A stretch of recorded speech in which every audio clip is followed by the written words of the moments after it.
All right, I think we're about ready to get started. So thank you all for joining us today for our very first food and beverage business industry webinar and live Q&A. We're going to be joined by some great team members from the Flip team and Veracity Insurance team. As a reminder, please go ahead and download the entire report. I dropped the link into the chat there. This is our inaugural report from Flip. This is our first report that we're going to hopefully be doing on an annual basis, which includes a lot of awesome statistics, from economic statistics to customer behavior, some cost trends, technology, marketing tips, and then a nice conclusion for you. So please go ahead and download that. And with that, I'd love to introduce our host today. If they could join us here. There we go. Welcome.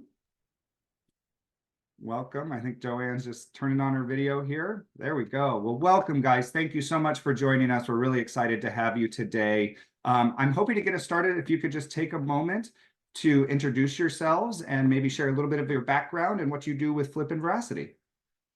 JoAnne, ladies first. Thank you, Clint, and thank you, Kyle. I'm excited to be here with everyone. I have spent 20 years in the insurance industry working for well-known national insurance companies, but for the past 7 years, I've had the honor of working for Veracity Insurance as a program manager for Flip. So in that role, what I do, I maintain some up-to-date market knowledge about competitors in the food liability insurance space by evaluating our competitors' insurance policies and offerings so that I can make certain that Flip has the most innovative and industry niche focused coverage that we can provide to you. Thank you. Clint? Hi, Kyle. Great to see you again. Thanks for joining, everybody. My name is Clint Bishop. I'm the VP of Marketing here at Veracity Insurance and Flip. Been in marketing nearly 20 years, and I've been at Veracity and Flip for about the last 4.5. I should mention my very first paid job was actually working at a restaurant, and it was such hard work. I think I decided to do marketing instead. I find that a lot easier. So I love our food business owner customers and love working with them. Have tons of admiration for them and count myself lucky to work for Flip. Awesome. I think that's great. I think we can all appreciate the hard work that goes into running your own business, especially in the food category. Certainly not for the faint of heart. So with that, as a quick overview of what we're going to be looking at today, we're going to be looking at the state of the industry as a whole, kind of give you some economic statistics, like I mentioned, consumer behavior statistics, some marketing tips and tricks. We're going to look at the state of insurance, which is obviously what we're here to talk about, kind of look at some trends that are happening in insurance, some scenarios at which operators can look at, and some tips and tricks to mitigating risk in terms of we don't want to file an insurance claim, so things we can do to avoid that. And then we'll close it out with some closing thoughts as well as that live Q&A. So please, if you have questions throughout the presentation, go ahead and log those at the bottom where it says Q&A. We'll try to get to as many questions as we can throughout it. We received quite a few ahead of this, as well as I'm sure we'll get some throughout. So please drop those there. And with that, I'd love to get started with a quick background perhaps on Flip. We have some people who are insured through Flip and probably some attendees who are not. So maybe Clint, if you can start us off with just a little background on what is Flip and kind of what specifically does Flip do? Yeah, absolutely. Happy to. So we started Flip about 15 years ago, and it was kind of in response to what the market needed, specifically what food business owners needed. It's hard to imagine a time when people weren't buying insurance online or everything online pretty much, but that was pretty much the landscape when we started. It's still a little bit that way with business insurance. But essentially what happened was we kind of looked at the landscape. The important thing to know about insurance is it's basically the business of risk. So when you're buying a policy, you're essentially paying a premium to a carrier to say, here, you assume some of this risk so that if these bad things happen, you're on the line and not me. The challenge with that is that carriers, when they're pricing policies, they're doing it based on a risk pool. So if you're a food business owner and you're also lumped in with a bunch of other businesses and their risks are different, essentially what the carrier does is say, I don't know, this in aggregate, this is a pretty risky pool. So we're going to price this pretty high because we don't want to lose money. We want to still exist after the claims and stuff. So What happens is when you're lumped in with everyone else, you usually will find that you're paying a lot more for insurance than you have to. So what Veracity did at the time was really key in on, we want to establish a product and a policy type for the food business sector in general, but with specific emphasis not on brick and mortar. We don't really do restaurants a lot with Flip. We have other brands and products under Veracity that we can do restaurants policies through. So if you outgrow your home business, your cottage business, your food truck, trailer, or whatever, we can still find you a policy, just not under Flip. But Flip has really specialized in what I would call small and mobile food classes. So really popular ones for us, bakers and cottage foods manufacturers, anyone who's selling at a food festival or farmer's market, caterers, private chefs or personal chefs, food trucks and food trailers, like I said, cottage food businesses, even pet food manufacturers, even stuff like cotton candy stands or hot dog carts, like, those kinds of things as well. And really our goal was, can we give a more affordable policy for food professionals that also has coverages that are unique to food businesses? Because my experience with food businesses is like, there's some pretty unique things that they face in terms of risks and needs. So really, could we do that in a way that could make it affordable, easy to buy online, would be available in all 50 states? These are some of the limitations that other carriers or other agencies usually have that we've tried to overcome. It's been wildly successful for us. It's been the feather in our cap. It's what I would call like maybe our keystone product or policy type that we have. And I think we count over 36,000 food business customers at this point. So yeah, it's been phenomenal for us, and hopefully it's been a phenomenal service and price and everything else for our food business customers.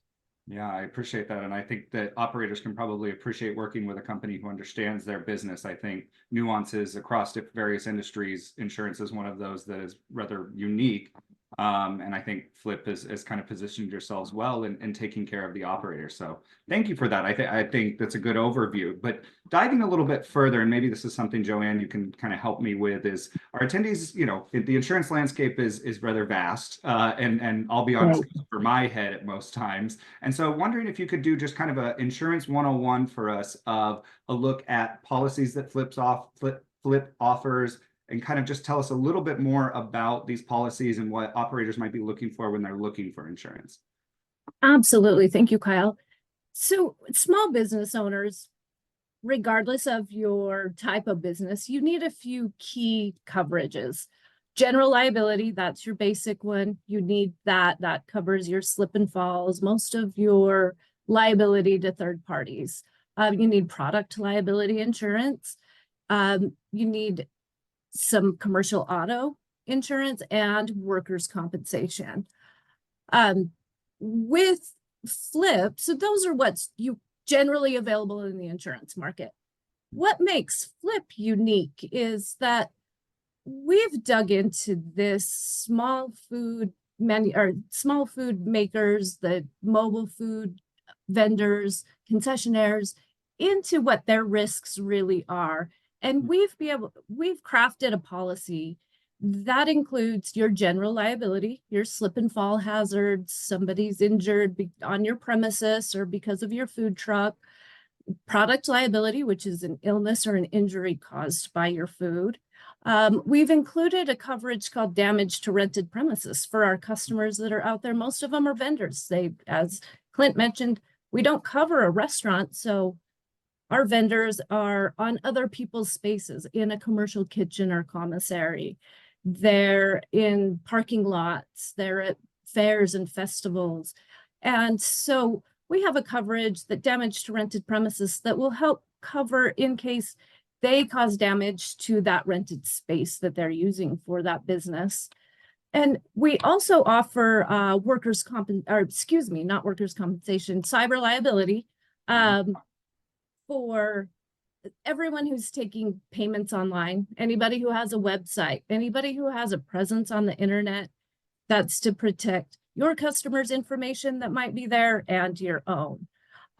Speaking of workers' compensation, that is a new addition to our FLIP group of insurances. It's an additional policy. It's starting out small right now, but we are excited that that's a new addition to our policy. And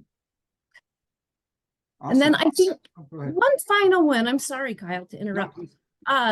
You know, I forget sometimes, and this is a really big offering that we have, but for our mobile bartenders, our beverage caterers, food trucks and caterers that serve alcohol, we offer liquor liability. We offer liquor liability that's available to be purchased right online when you buy the rest of your policies. And we are very unique in that space. That's something that we haven't found another competitor that offers liquor liability online.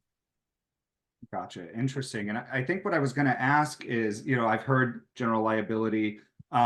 Is that, for instance, would that cover things like the equipment inside my food truck or the fryer, you know, if my generator breaks or things like that? I'm just curious if there's other coverages that you would need to add to that, or if the general liability kind of covers it all. Right. I appreciate that question. General liability doesn't. It's your liability to a third party. But at Flip, we do have an equipment coverage that's available in the insurance world. It's known as inland marine. But this coverage, which is optional to your policy, it is specifically for your tools, your inventory, your equipment, your raw goods that you're making your food products out of. And it's to help from loss due to sudden damage, theft, things like that. And so, yes, we can help protect your tools and equipment.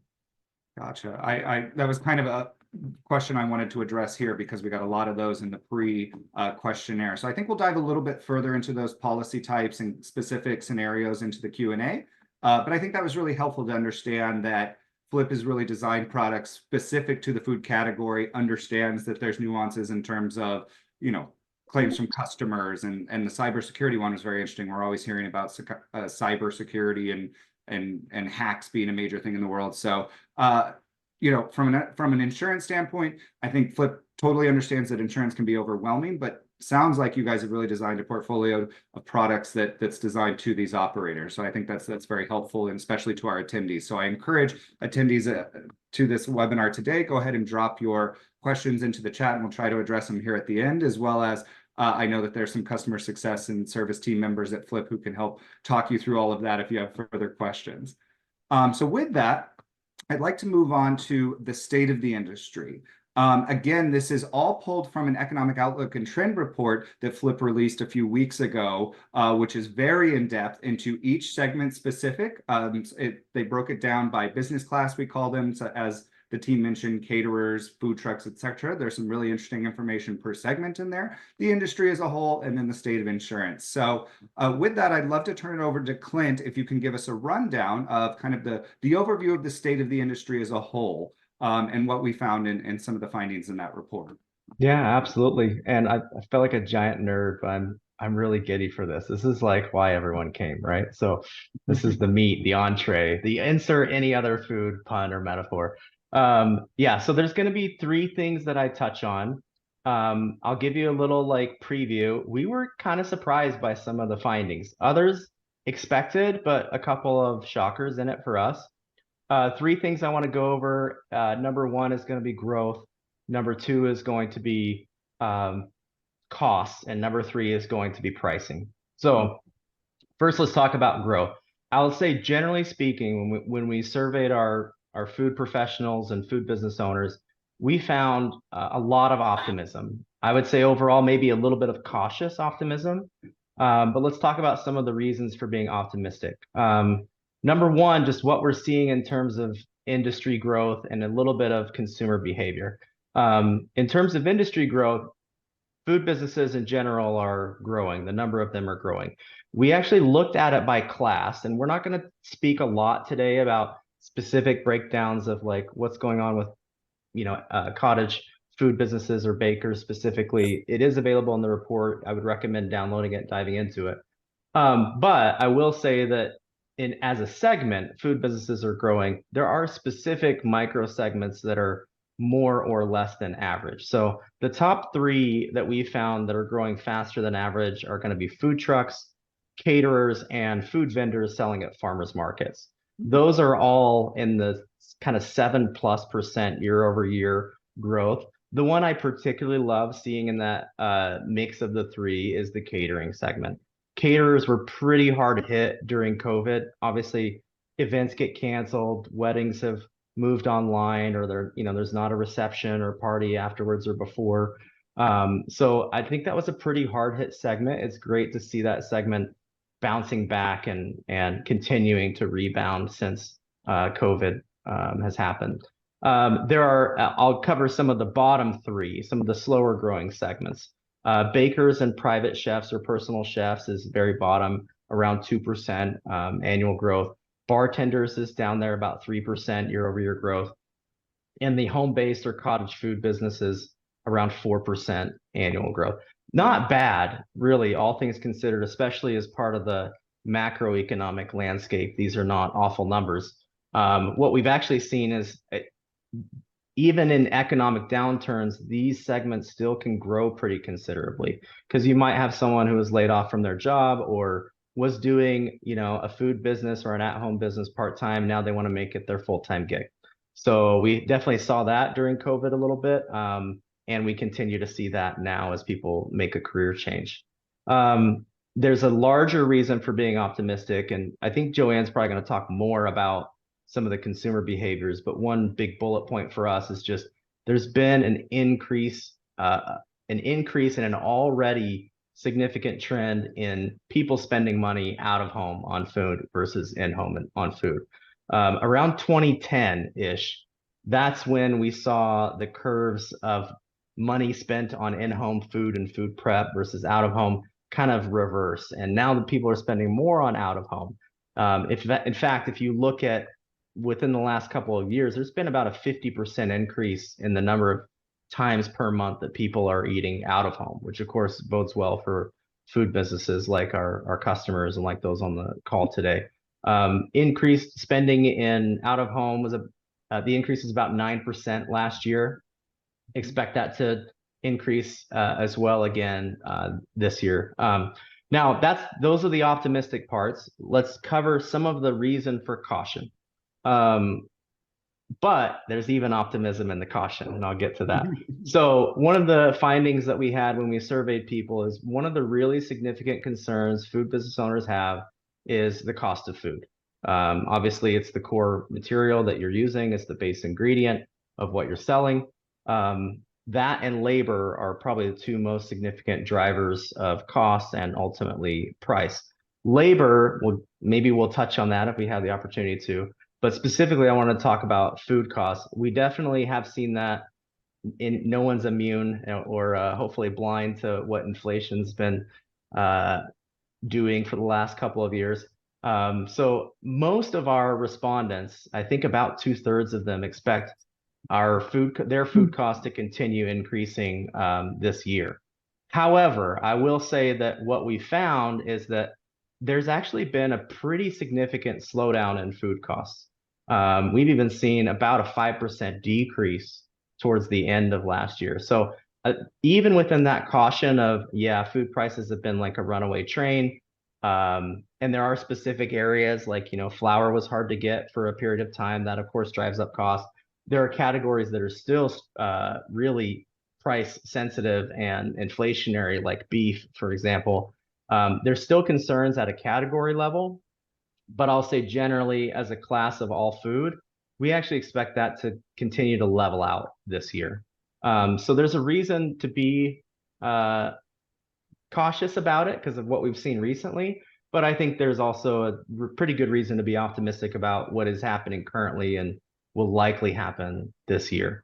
Now let's go back to the optimism. One of the other things that we found when we surveyed our food business owners is that they're not as concerned about labor. Our labor cost estimates about $17 an hour as a relatively fixed or less of a runaway train than food costs have been. The reason for the optimism as it relates to cost is actually what the food business owners have been and will continue doing with pricing. So we have about 25% of food business owners who have reported that they've been able to adjust prices to reflect the pressure on their margins. Obviously, food businesses, they're extremely tight margins. I mean, you're talking 5 to 10% on average after all is said and done. So these components of cost and pricing are really critical to get right. What we have seen is that about 90% of our food business owners expect that their ticket prices will increase in 2024. So they've been increasing them. Some of them, almost all of them, expect them to continue to increase. If that matches the reality of food prices slowing down a little bit, I think this is actually a super great thing for food business owners because it's going to be very margin friendly. In terms of cost margin, we're typically seeing 28 to 35%. Maybe that will go down if that price kind of gets, or that movement kind of gets arrested and margins continue to increase. But we're very aware that like these are tough businesses, and just if you're using a basic pricing model, like if you're using a multiplier of 3 or 4x on menu pricing or goods pricing, every dollar increase in food cost is $3 to $4 to consumer. Obviously, at some point, consumer willingness might shift. So I would recommend everyone be wise with their pricing decisions, and hopefully also mostly optimistic and even a little bit cautious, but mostly optimistic about where things are going. Things look pretty good right now. Mhm. Yeah, no, I appreciate that, Clint. And some other interesting statistics we found in the report when surveying our customers, almost 70%, 69% of our clients believe that their businesses are going to grow this year. So kind of going off of your point is there is optimism in the industry. The numbers prove that, so support that optimism that each of these segments continue to grow. We had a question in the chat, were those year-over-year growth statistics number? They were. Yes. That's looking at 22 to 23 because this is obviously a year backwards. But again, 70% believe their businesses will continue to grow. Another one, going off of your cost statistic, we found that prices of wholesale foods have decreased about 5.7% throughout 2023. That was from the beginning to the end of 2023. So, that inflation that you mentioned is starting to subside, and hoping that we see that trend to continue into the new year. Now, we did survey our customers as well. They said about half said they expect continue prices to go up this year. Again, looking at the data, we're hoping that's not necessarily the fact that this decrease, this large inflationary period will kind of stabilize there. But I think that was all very, very interesting. You mentioned the profit margin of the industry. I know a lot of companies like to benchmark their operations based off of other operations. Interestingly, in the out-of-home industry in general, the profit margin is about 3 to 5%, but about a third of our customers indicated they're actually targeting over 10%, and that they've been able to adjust their prices to reflect that, and be able to charge that at the menu to the customer. And so again, I appreciate the absolute cautious optimism, but we like to share here that kind of the takeaway from the number standpoint specifically is not only is there optimism in the eyes of the operators, but the statistics really support it, and that we're hoping that you guys are seeing that on your side of the business. They really do. Awesome. So with that, I think let's take it a little bit deeper into maybe some trends that we found in the report from customers. What are they doing out there in terms of how they're working with businesses and how they're dining out of home? Maybe JoAnne, you could dive us through some behavioral trends that you're seeing. Yeah. So what we found with consumer behavior trends, that as Clint and Kyle both alluded to, our diners are spending more than ever when they're eating out, and they're eating out more than ever.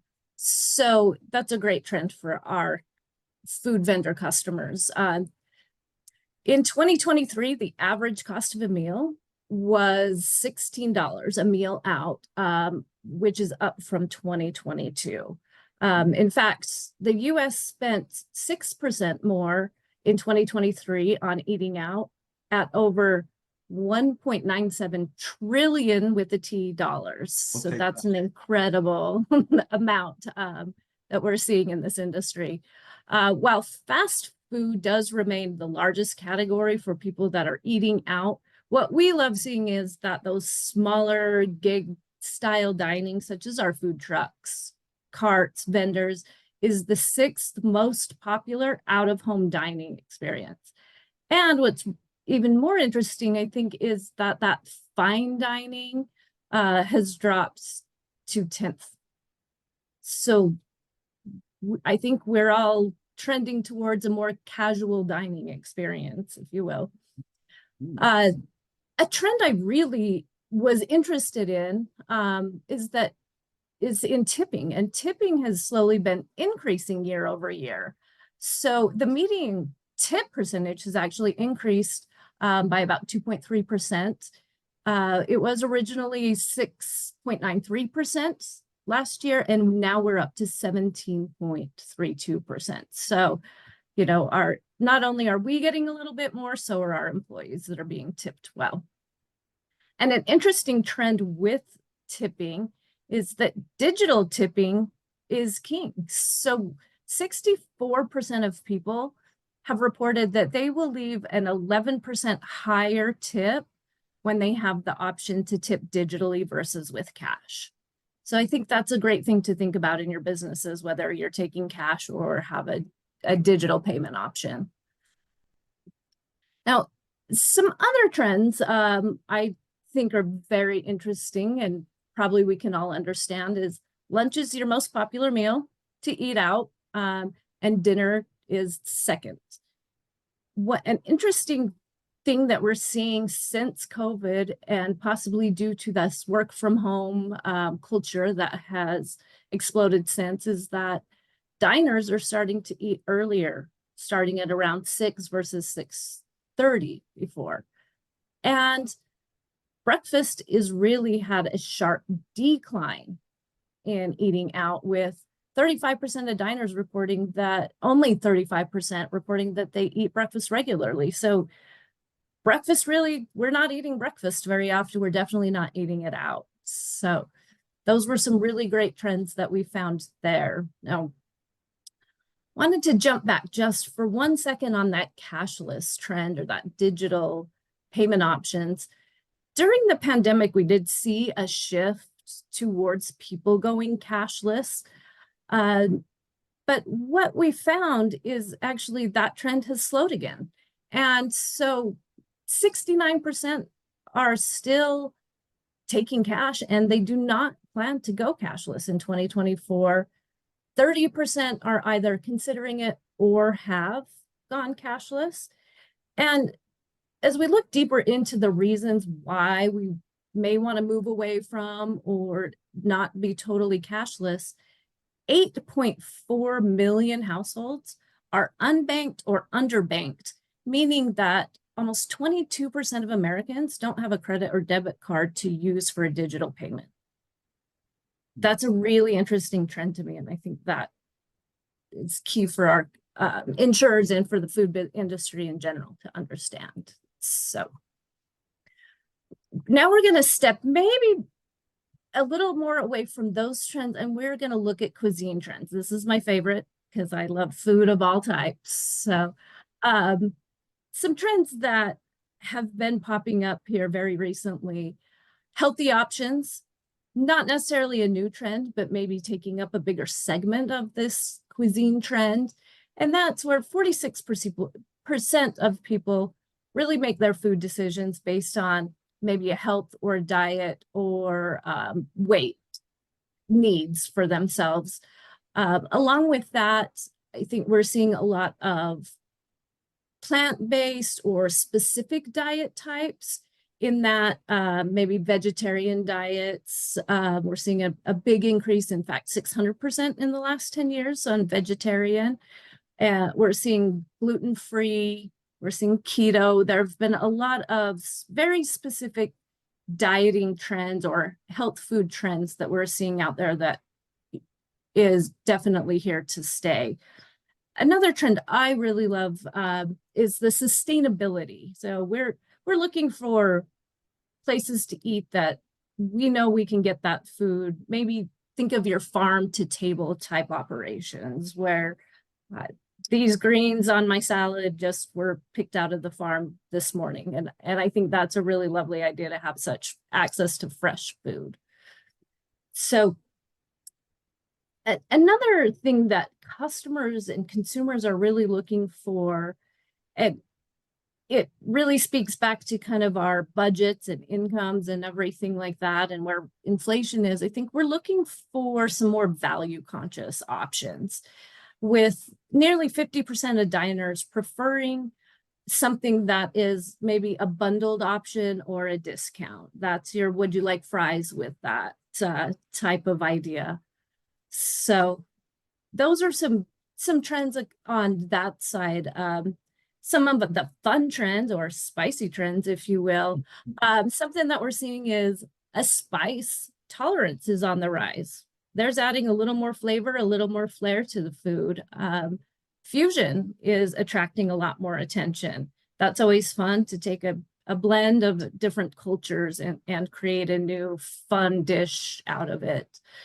We're seeing alternatives to caffeine and energy boosts and energy drinks and options on the market, and that consumers are actively seeking those. But I think our final big trend, and one that I'm a fan of, are those seasonal items. So 63%, or 3 out of 5 consumers, can say, and I'm one of those, that a seasonal or limited food offering has caught your attention and been an impulse buy. So those hot chocolate bombs, or those roasted nuts in the winter, the snow cone shacks, and your cotton candy at the fair, those get us, and we all love our seasonal items.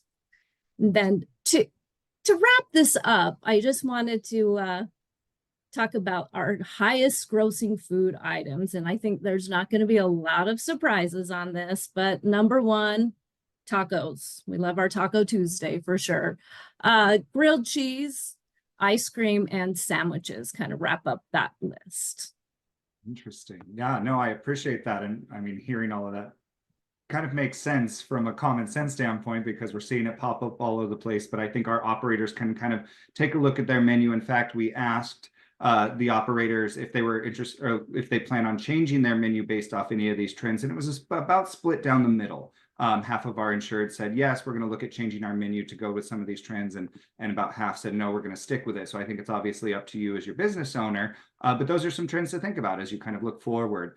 And especially that discount, that bundling, that whether or not Right. you can take 2 items and go, oh, let's sell them together at a discount. And that's moving a lot of people's decisions. And I thought also interesting was, and we had a question in here, that average cost of a meal is up to $16 per meal per person.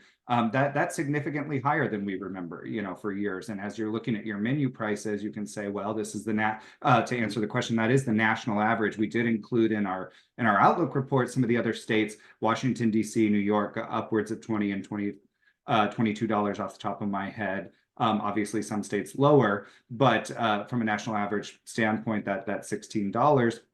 And that I believe, again, off the top of my head, it was somewhere around 30% of Americans expect to pay $20 or more for a meal out. So when you're looking at those prices, to Clint's point, and trying to potentially increase your prices based off of some of these rising food costs, you can look at the statistics to make those decisions. That am I in line with my geographic area, what you're getting, and things like that. So really great information. Thank you, JoAnne. We've got a lot of questions going on in the chat. Can we get these statistics sent to us? Absolutely. They're available for full download on our website. That full report's about 26 pages long. I know that's a lot to digest, but we'll also include some slides in this when we post this later on our website. We'll definitely get you all of these, but please keep coming with the questions. We really appreciate it, such as we've been asked some examples of alternative caffeine. We'll try and share some of that insight that we've got. The hottest foods, again, just to answer another live one, was those tacos, the sandwiches, remind me, grilled cheese and ice cream are some of our highest grossing, quickest selling.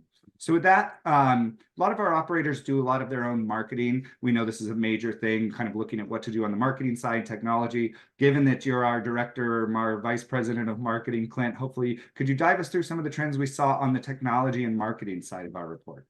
Absolutely. This is full nerddom here, because this is my bread and butter.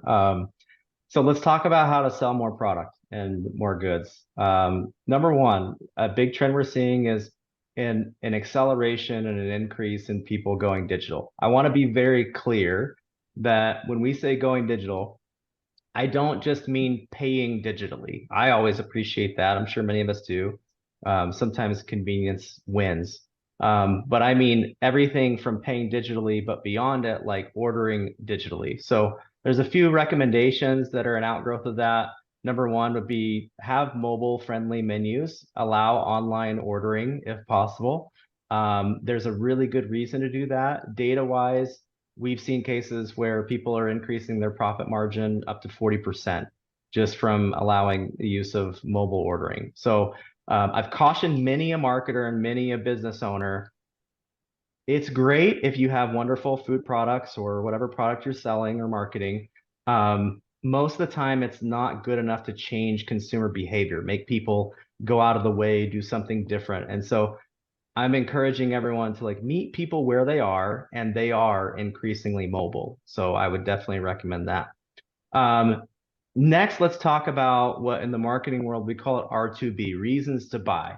And I want to talk about what is influencing people's decision on when and where they buy a food item. Number one, and this is going to be no shock to any marketer out there, maybe a shock to some business owners, I don't know, but nothing is more significant or impactful than word of mouth. A recommendation from a friend, a family member, coworker, or peer is worth its weight in gold. Our stats show that about 25% of the time, it's the single largest reason, about a quarter of the time, people chose to buy a food item or to eat at a certain place because of the recommendation of a friend, family, or coworker. So whatever you can do as a business owner to drive more word of mouth recommendations, there is nothing more impactful than that single variable. So whatever you can do there is definitely worth your efforts. A close second to that, about 17% of the time, it was what I'll call foot traffic or curb appeal.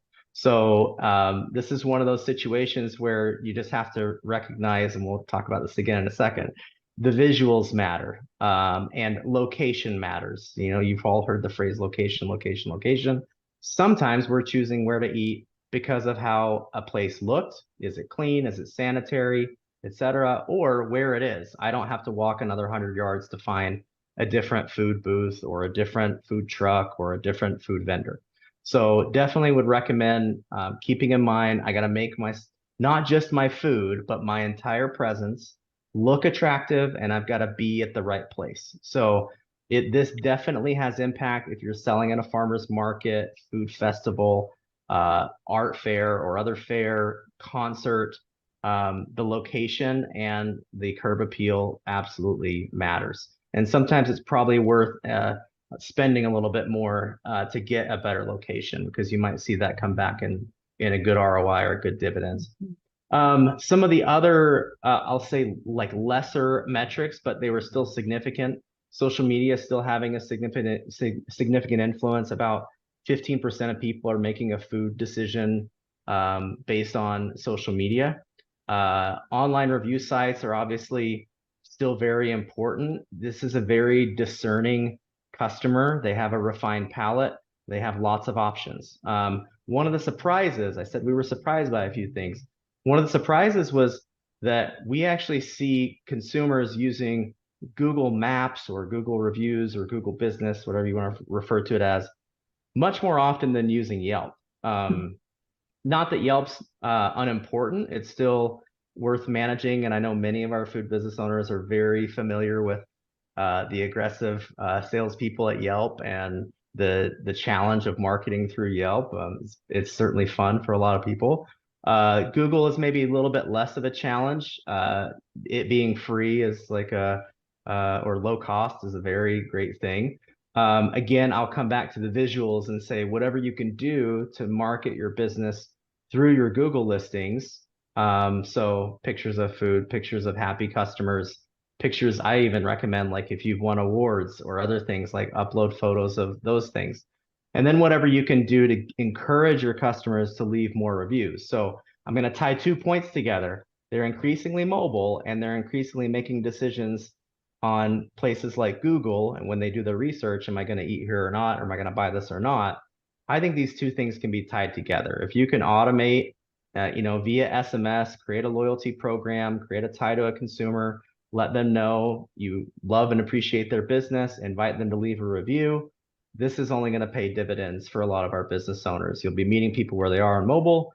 You'll also be turning fans into new customers at the same time. One of the really unique findings, I said before, we're very visual creatures. I'll call it Instagram worthy. Pictures of food that are Instagram worthy can drive sales of a dish up to 70% increase. So whatever you have to do to work on the way that you're plating something, or maybe it's a seasonal variation of something, I see massive dividends coming from that. If you're considering running a text-only menu, or if you are running a text-only menu and you're like, do I spend the money on photography or high-quality photography, or should I spend some time not perfecting the ingredients, but perfecting the presentation of it? Our data shows that that's a very worthwhile endeavor if you're interested in making more money, which I think most of us are. Let's talk about spend a little bit. And this is where I put my sad face on. It doesn't sound like I'm going to have a future as a food business marketer. We have about 50%, so a little bit more than half, actually. A little bit more than half of our food businesses expect to spend the same amount of money on marketing in 2024 as they did in 2023. About a third of them are expecting to increase their marketing and advertising spend this year.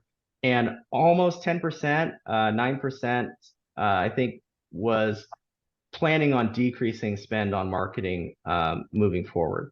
So, I mean, about a third saying, okay, we'll spend more because we've seen the dividends for it. About half saying, we're fine where we're at. We're going to grow our business through other means that don't include marketing or advertising.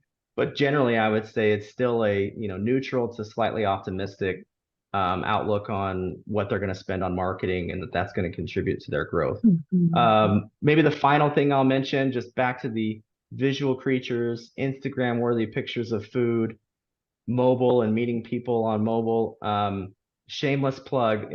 We actually created an ebook for food business owners to market their food business better using Instagram. So you can find that online. You can go to flipprogram.com/blog.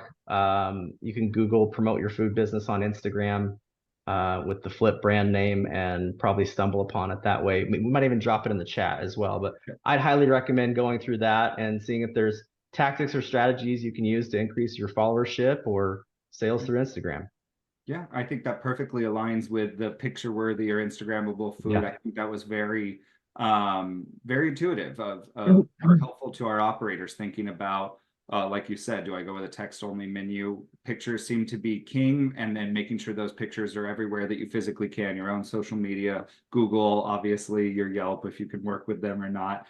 But I wanted to make a point that perhaps, and we didn't ask this question, that perhaps those who are planning to spend the same amount on their marketing as next year, maybe they are working some more on organic. So there are different tactics that you can do on organic or free marketing efforts, such as pushing your word of mouth marketing, such as taking better pictures with your phone and running your own social media. That doesn't necessarily cost extra.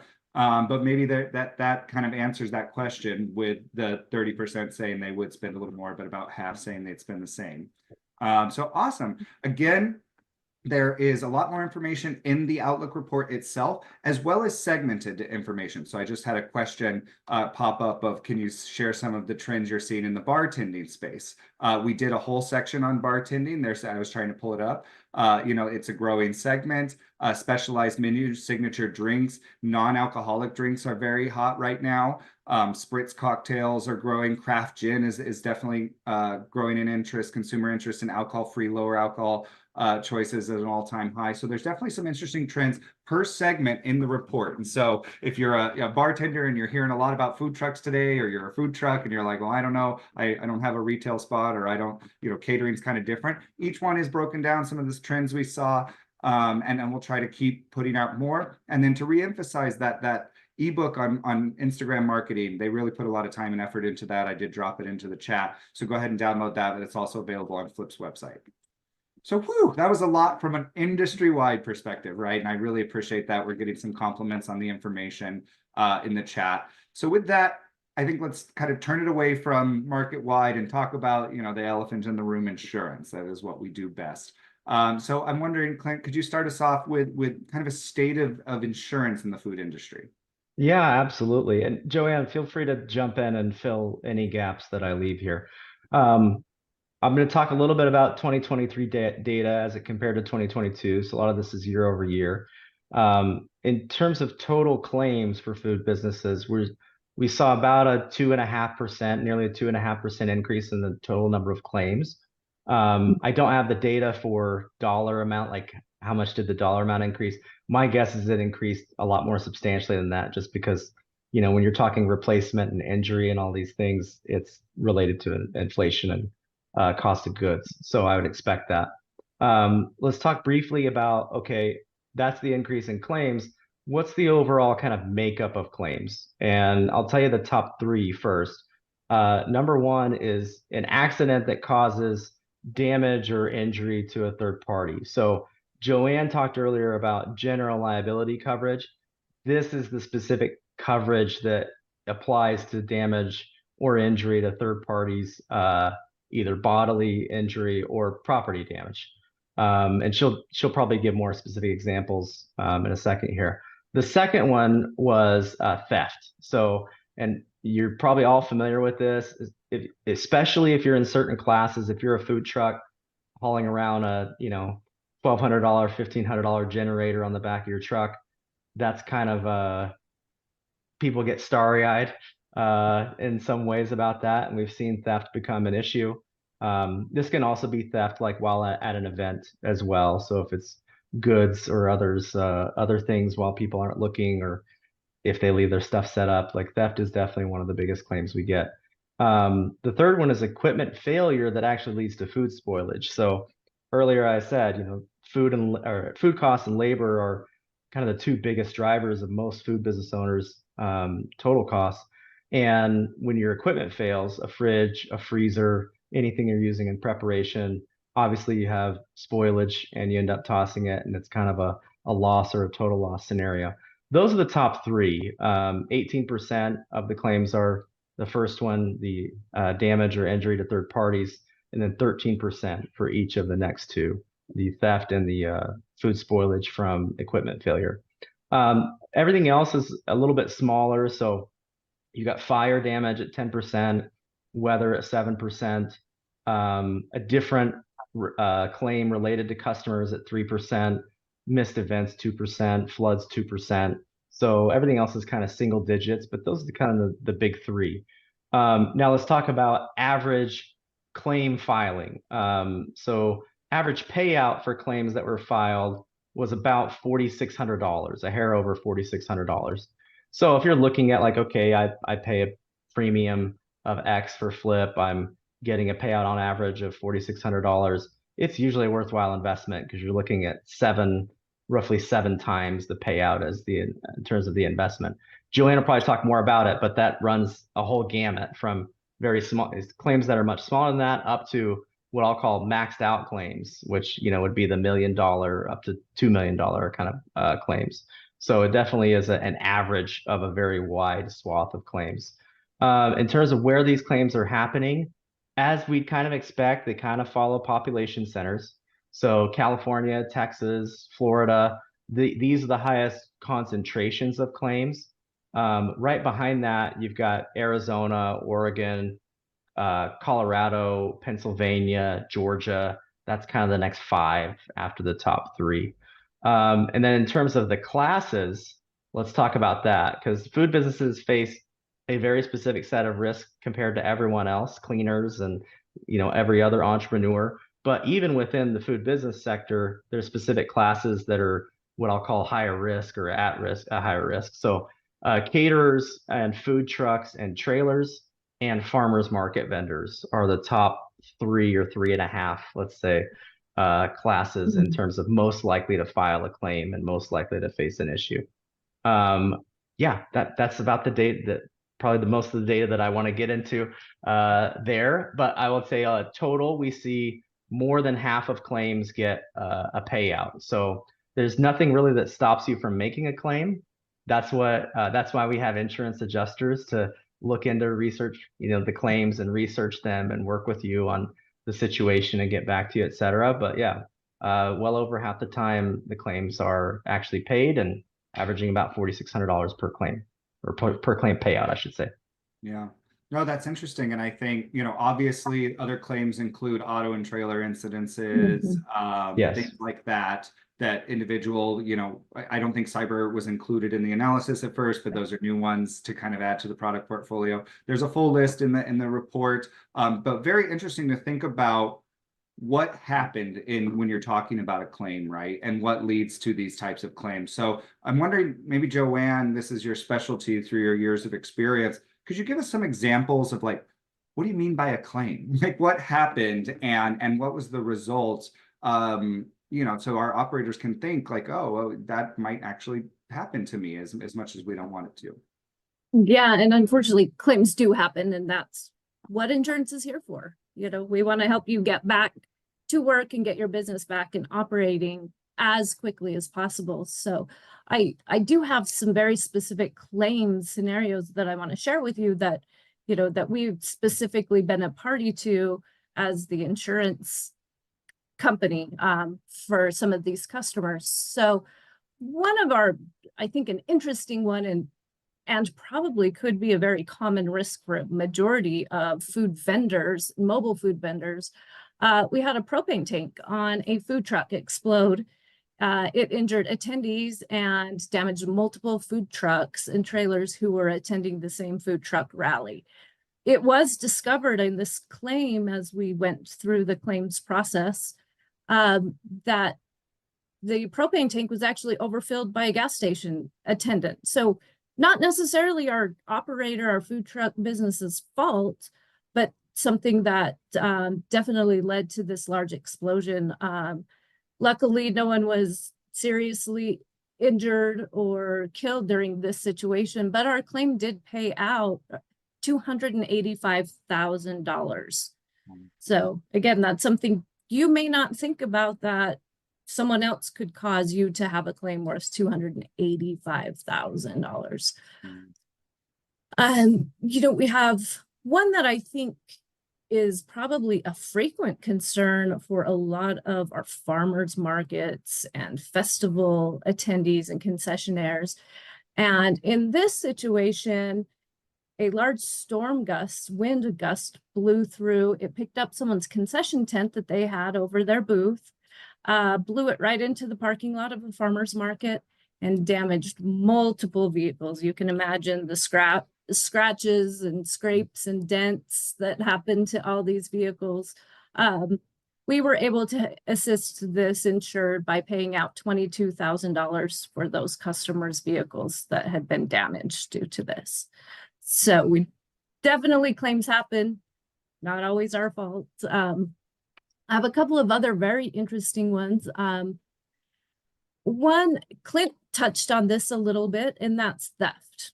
I think theft is sort of big on everyone's mind. It's kind of the one that maybe seems big and scary, or most easily that could happen to me.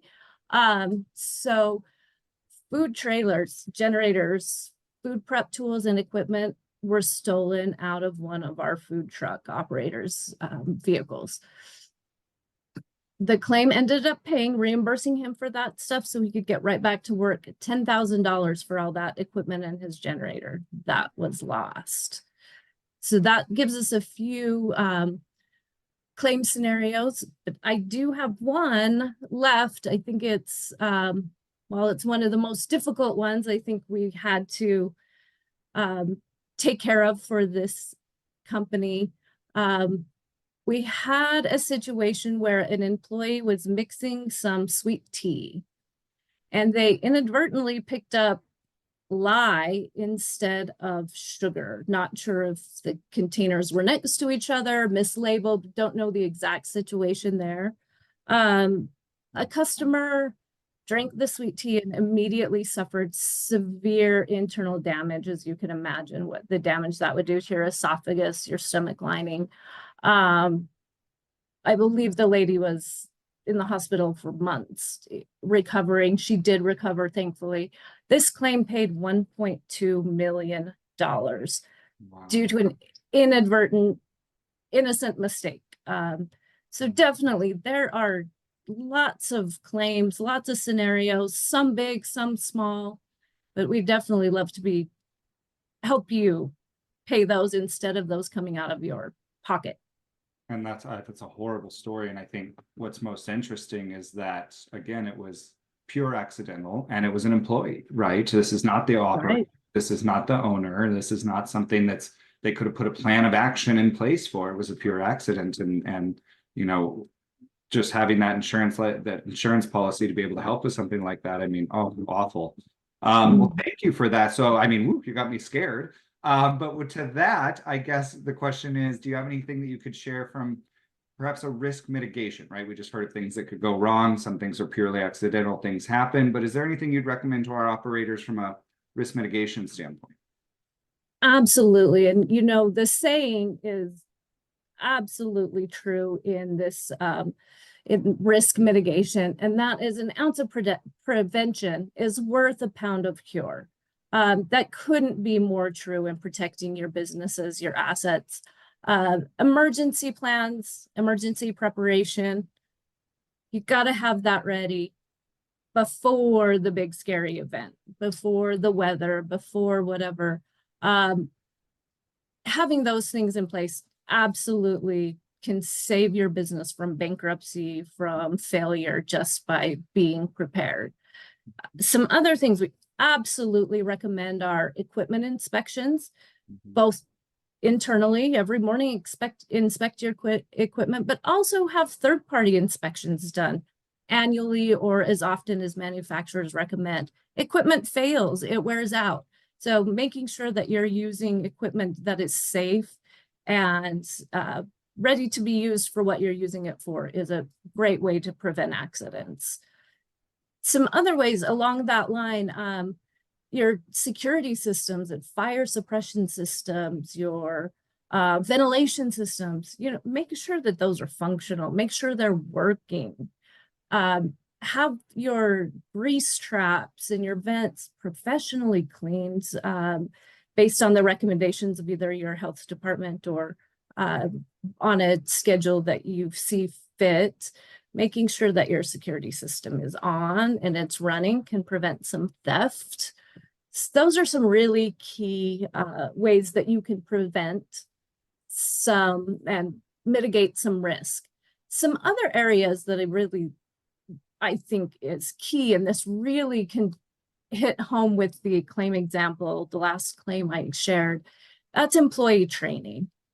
You know, sometimes you've got younger kids, teenagers working for you, often maybe seasonal employees, maybe volunteers, maybe friends or family members that are helping you run your business on those busy days. Make sure that they have food safety and food handling permits, especially as they're required within your state or county or jurisdiction.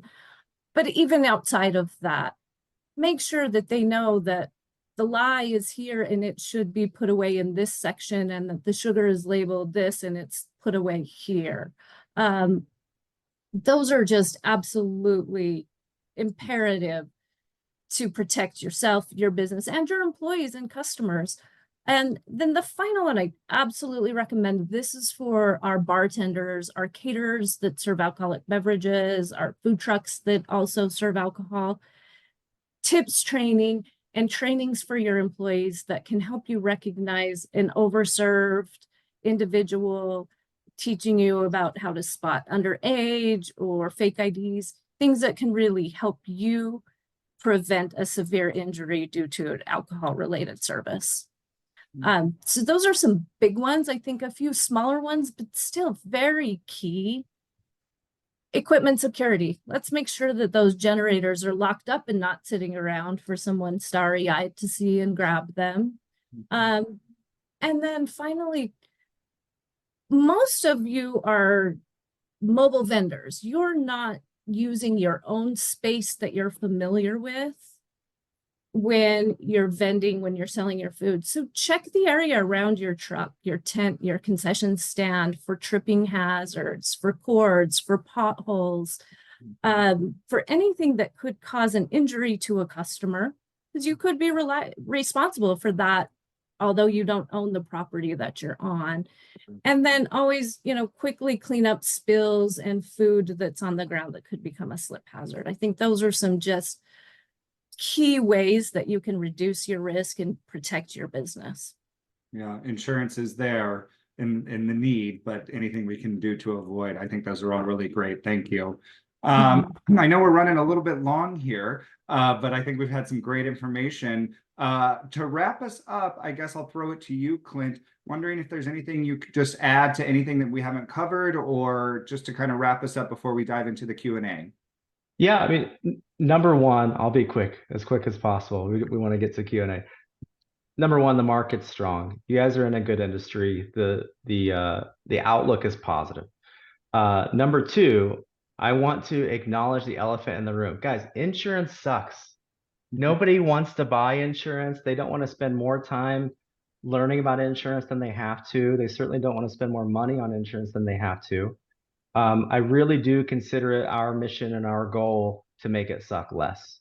So in fact, I've joked with my coworkers before. I think other insurance companies might intentionally make it difficult to understand for some people, and we're trying to change that. So like JoAnne's earlier example of the insurance industry calls equipment coverage inland marine insurance. Like nobody knows what inland marine means. Let's call it equipment and supplies, or equipment and tools coverage, and make it human for people to understand. Just the very last thing I wanted to say, I'm in a lot of Facebook groups with many food business owners, cottage bakers, food truck people, cotton candy and hot dog vendors. One of the things I see very commonly is sometimes people are forced to buy insurance. You want to sell at an event, you're required to carry it. Other times people are choosing to buy insurance, and most of the time that's because it's just trying to CYA. Like I want to make sure that if anything bad happens, I'm not going to lose my shirt over it. I don't want $1.5 million claim. I don't have that much money in the bank. So certainly wise to do that and want to kind of make sure you're covering your assets. But another thing that people don't often think of is just think about what it can do besides protect your business.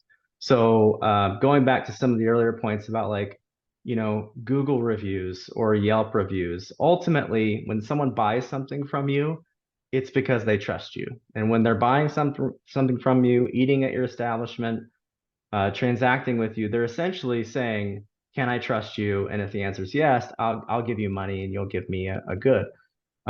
You can increase that trust by buying and marketing the fact that you have insurance. Like, hey, I take your health and livelihood seriously. I'm insured by Flip. I have these coverages available.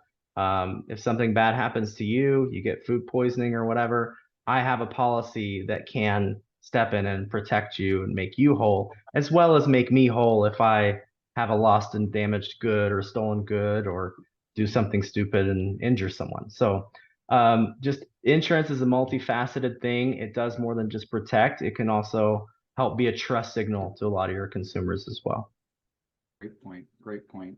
JoAnne, anything to add there? Just a few things.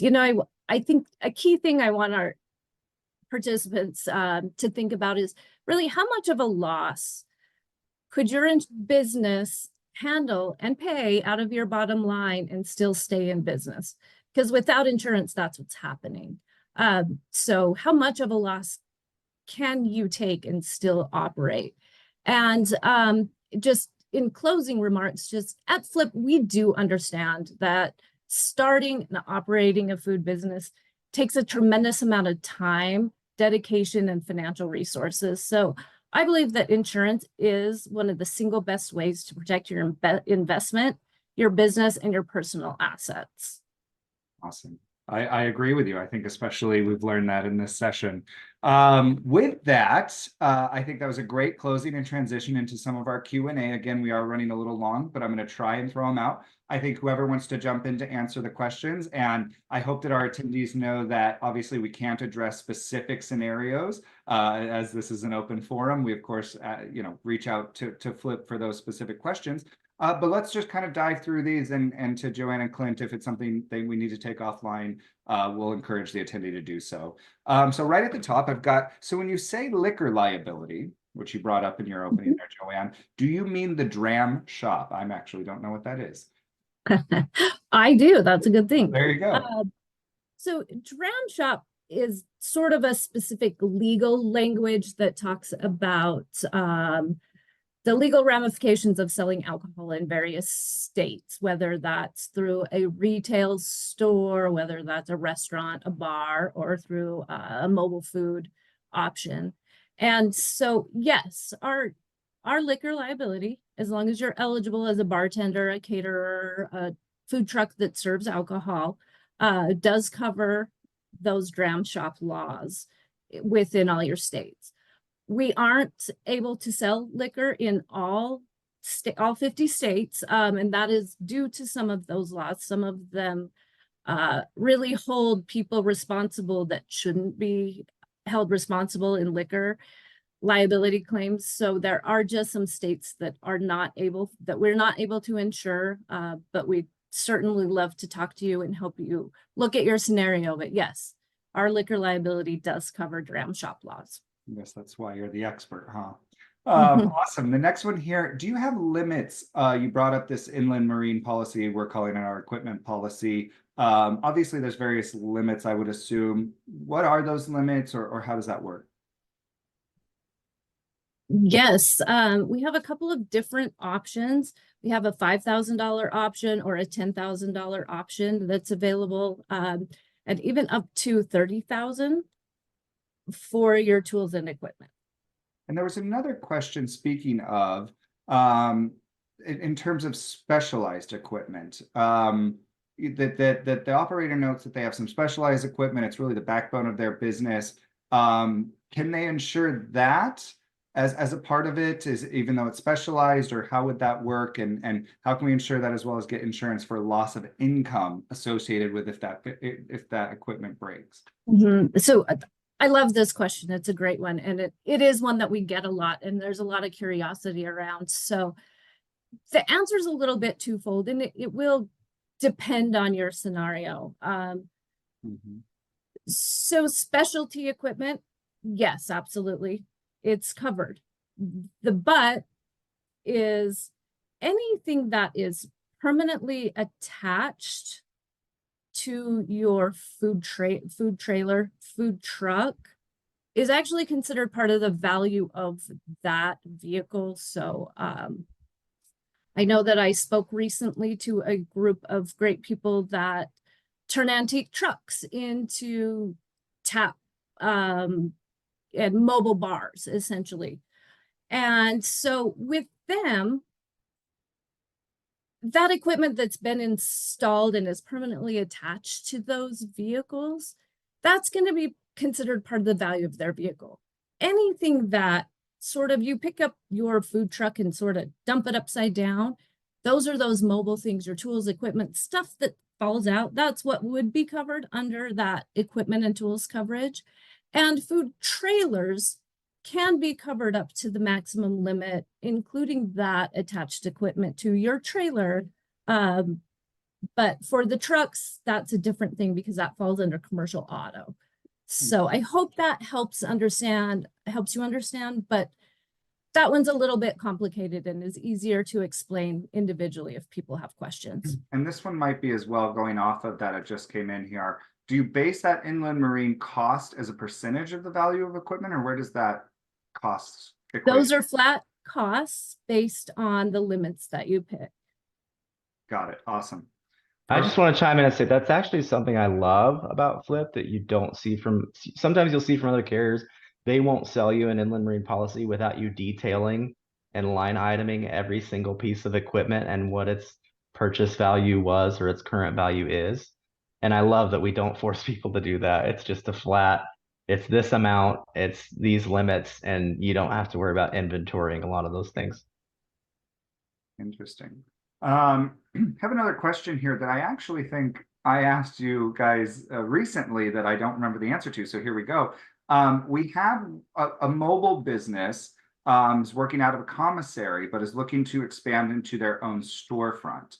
I know we kind of mentioned at the beginning of the session, that's a little bit of a different policy than what Flip focuses on. Can you recommend how they would tackle that transition from working with Flip? Yeah, Clint, do you want to take that one? Yeah, go for it. So commissaries and commercial kitchens are super common for us with food business owners. A lot of states, cities, and municipalities have laws specifically saying you can't do food prep on the actual truck or trailer, or you need to store your truck or trailer in a non-residential location. And oftentimes that's going to be a commissary, a commercial kitchen. It could even be a church or even a restaurant. So Flip is actually a great policy for that because of the damage to rented premises coverage that's included there. I did allude earlier that like Flip is a very niche product for a specific niche of business, and that's the food businesses, micro food businesses, and mobile food businesses. When people graduate, which is what we want them to do, when people graduate or grow to the point where they're outgrowing Flip as their coverage, and because they're growing into a brick and mortar, I alluded to the fact that we have other policies or products available that aren't Flip, and we can take care of them there. So we actually operate a sister brand called insurancecanopy.com. It's think of it like the Amazon.com of small business insurance. One of the unique things about it is that we do a lot more of the what I'll call traditional insurance products. Restaurants is such a unique category. There's so many unique risks. Where is the restaurant located? Are you doing crazy things like flaming churros? What's your security look like? There's so many risks there that you'll usually find that's a custom quoted product. So you can go to insurancecanopy.com or search insurancecanopy.com restaurants and find a page dedicated to that. We actually have a page dedicated to restaurants on Flip. If you Google flipprogram.com restaurants, you'll find a page where you can submit your information. We just take that information, we hand it to our sister company at Insurance Canopy, and they can work with you on getting quotes back for insuring your restaurant. Congrats, by the way, on reaching that point where you're ready to start a restaurant. That's really awesome. Awesome. So switching then a little bit, we mentioned it at the top, and I knew that there would be questions about it. Can you talk us through a little bit more about cybersecurity insurance or cyber threat insurance, I think we called it. We've got 3 or 4 questions here in the queue. Is it about your point of sale, even though they use Square, or another one? Can you just share some more details of what's covered? Anything you can touch on from the cyber policies?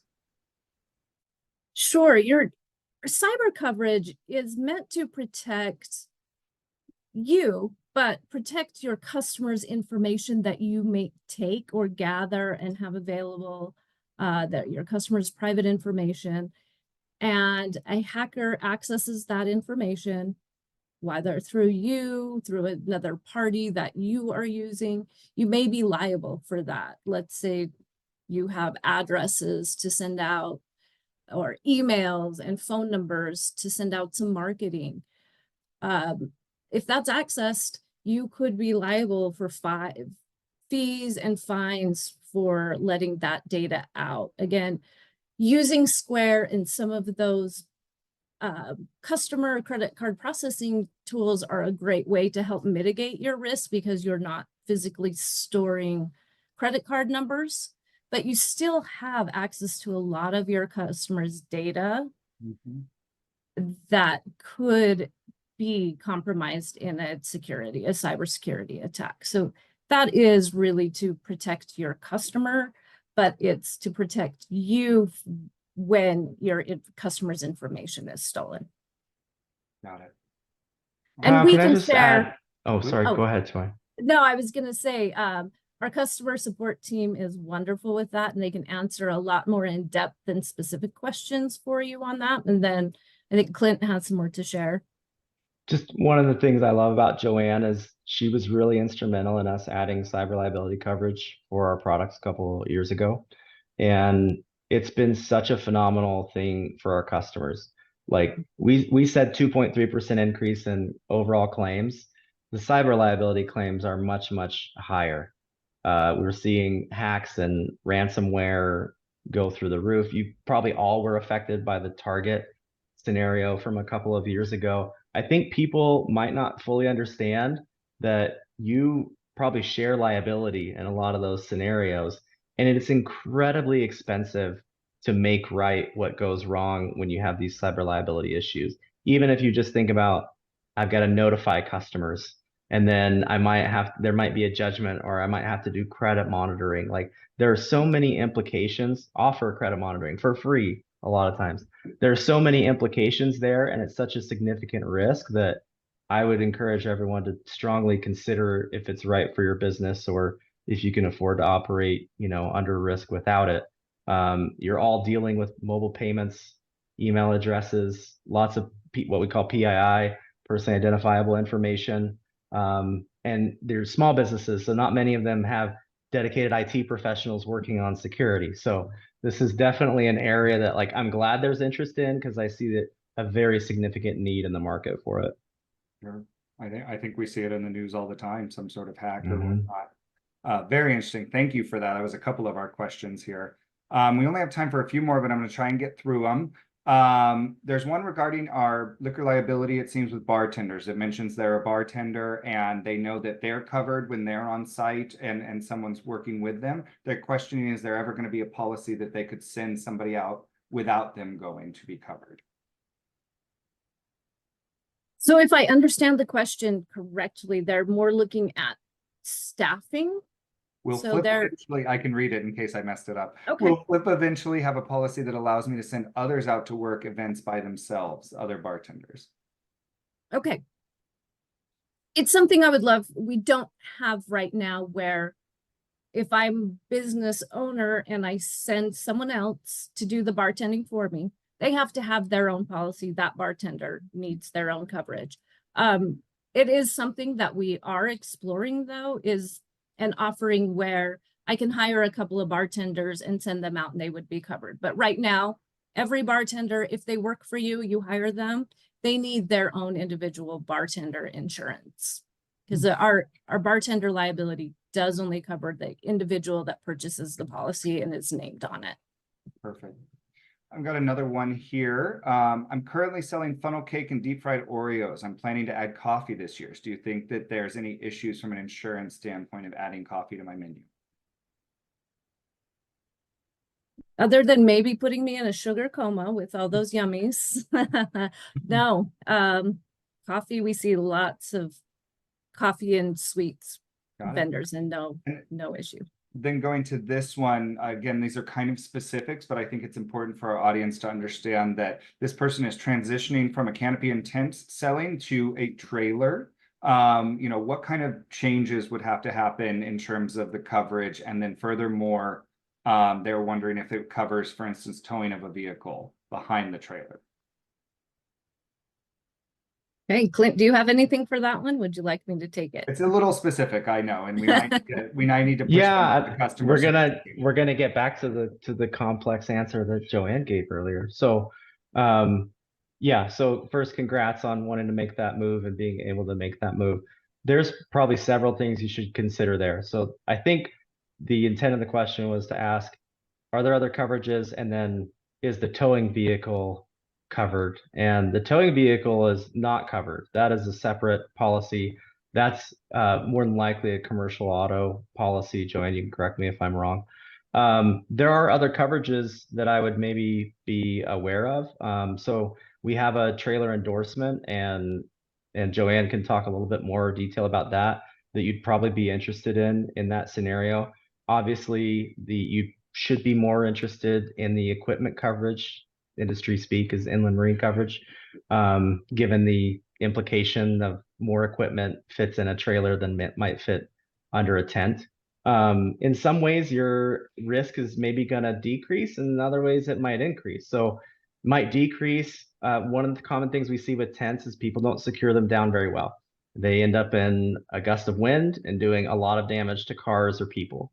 So that might not be something you have to worry about as much, but you'll have to worry more about some other things, like if you've got a generator on the back of your trailer, those things burn people pretty easily and pretty quickly, I might add. So there's other considerations where it's like, okay, I have to be more conscious about some risks, maybe just as, or maybe less conscious of some other things. If the implication of your move is also that you're growing and you're adding employees, you'll also want to consider workers' compensation coverage. General liability, again, is for third parties. So it's like the customers, the people walking around the venue, the landlord or the venue owner. It is not first party, you or your employees. So when you're looking at like, okay, I'm growing and I'm outgrowing my tent setup and I want to do trailer or multiple trailers or multiple trucks, and I've got employees now, I think all, or I guess most, if not all states require workers' compensation coverage. My own brother-in-law kind of had his hand mangled in a dough mixer at a pizza restaurant for this kind of coverage type we're talking about. So yes, there are other coverages you'll want to consider. If you have a specific use case, I'd highly recommend calling us or chatting us on the website. One of the things I love about Flip is all of our customer support agents, they're all US based. They're all licensed agents, so they're able to give you great, solid advice, and they're not commissioned. So this is not a scenario where like we want to tell people to buy these coverages because we want to make more money as an agent or whatever. They're not commissioned. There's nothing in it for them. So just call them, give them your specific example or use case, and they'll give you kind of a custom answer for your custom situation. But at minimum, those are the other coverages I would recommend. And JoAnne, you can fill a gap if I left one. Yeah, I think the only thing I would add there is our basic policy, whether you're a vendor out of a tent, a trailer, it fits your needs. You don't have to buy a different Flip basic policy. As Clint mentioned, there are now additional coverages or things that you might want to consider adding to your basic Flip policy. So you don't have to change policies. There's just the other coverages you may want to consider. I gotta say, this is why you guys are the experts, because we had two more in the queue and you essentially answered them. Because I was going to Wow. I was going to ask, can you talk about what's included or what's covered in a general liability policy? Just to kind of summarize what you said, it's really that third party, right? It's not necessarily anything within my business, it's the liability that you're risking third parties. And then the second one was rather specific to their situation. And so what I was going to ask is guide us through if some of our attendees have specific questions about their business, who do they reach out to? You mentioned they reach out to these non-commission ran agents who can talk through these specifics, because they were talking about commercial auto insurance. So thank you, Joseph, for the question, but I think go ahead and direct that one directly to Flip. With that, I think we're about out of time. Thank you so much to our participants for joining us today, to our fellow hosts, Clint and JoAnne. We just got a comment that this was excellent. So thank you so much for your work in putting this together and all the data and providing the insights. Again, please go download the full report available at Flip's website. It's in the chat as well. That's got all the little nuggets of data that we discussed today. We will be posting this on our website so you can review it further in greater detail. And if we didn't have time to get to your questions, please go ahead and reach out to a member of Flip, and they'd love to help you out to understand your business, understand your needs, and get you the right products to protect your business. So with that, thank you guys so much. And we truly appreciate it. Thank you so much. Thank Appreciate it. you. All right. Bye-bye, all.